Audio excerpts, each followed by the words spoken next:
আসসালামু আলাইকুম বন্ধুরা, আশা করি আপনারা সকলেই ভালো আছেন। বনি ইসরায়েলের দুই ভাই ছিল। তার মধ্যে এক ভাই ছিল মুসলমান আর এক ভাই ছিল কাফের। আর তারা দুজনেই নদীতে মাছ ধরে জীবিকা নির্বাহ করত। কাফের ভাইটি ছিল মুশরিক, সে মূর্তি পূজা করত, শয়তানের উপাসক ছিল। যখন সে নদীতে জাল ফেলতো তখন তার জালে অনেক মাছ উঠত। তার পক্ষে একা জাল তোলা কঠিন হয়ে পড়ত।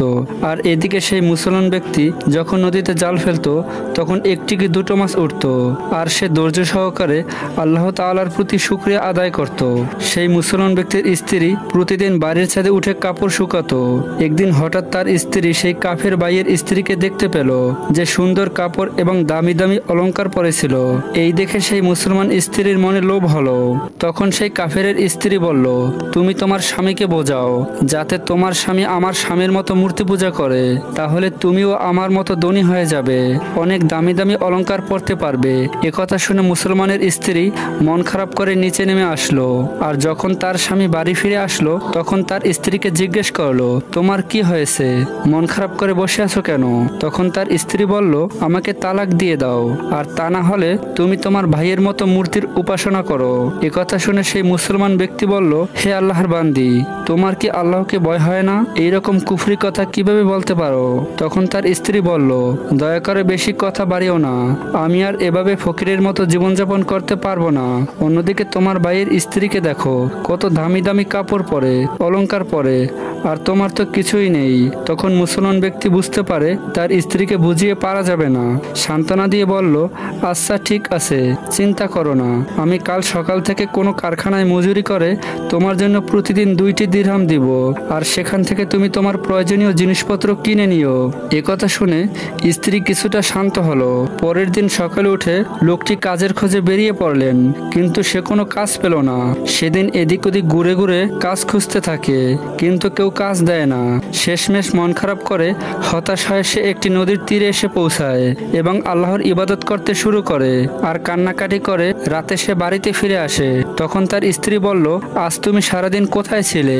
তিনি বললেন, আমি বাদশার দরবারে ছিলাম, বাদশা আমাকে 30 দিনের জন্য কাজে রেখে দিয়েছেন।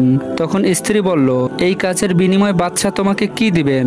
তখন সে জবাবে বলল, আমার বাদশা বড়ই মেহেরবান, ওনার কাছে কোনো জিনিসের অভাব নেই, আমি যা চাইব উনি তাই আমাকে দেবেন। সেই ব্যক্তিটি প্রতিদিন নদীর তীরে এসে আল্লাহর ধ্যানে মগ্ন থাকতেন আর রাত্রে বাড়ি ফিরতেন। 29 দিনের দিন তার স্ত্রী রেগে বলল, তুমি আমাকে যদি কাল সকালে কাজের মজুরি না দিতে পারো তাহলে আমি কালকেই তোমাকে তালাক দিব। একথা শুনে ব্যক্তিটি বেশ চিন্তায় পড়ে যান। পেরেশানি হয়ে পরের দিন একটি ইহুদি ব্যক্তির কাছে গিয়ে বলেন, আমাকে কাজে নিবেন কি? আমি এখানে কাজ করতে চাই। তখন ওই ব্যক্তিটি বলল, হ্যাঁ, তোমার কাজের ব্যবস্থা হবে, তবে এখানে কোনো খাওয়া দাওয়ার ব্যবস্থা নেই, শুধু কাজ করতে হবে। তখন মুসলমান ব্যক্তিটি রাজি হয়ে গেল। রোজার নিয়তে সে কাজ শুরু করে দিল। আর এদিকে একটি অপরিচিত ব্যক্তি তার স্ত্রীর কাছে গিয়ে বলল, এই নিন আপনার স্বামীর মজুরি, আমাকে বাদশা পাঠিয়েছেন। আপনার স্বামী 29 দিন বাদশার কাজে নিযুক্ত ছিল, এরপর বাদশার কাজ ছেড়ে দেয়। যদি সে 30 দিন কাজ করত তাহলে অনেক ভালো হতো আপনার স্বামীর জন্য। সে অন্য একটি ইহুদির কাছে গিয়ে কাজ করছে। তারপরে এই 29 আশরাফি তার স্ত্রীকে দিয়ে চলে গেলেন। তার স্ত্রী তখন সেখান থেকে একটি আশরাফি বাজারে নিয়ে গেল এবং বিক্রি করলো। তার বিনিময়ে স্ত্রী 1000 দিনার পেল। এতে তার স্ত্রী অনেক খুশি হলো।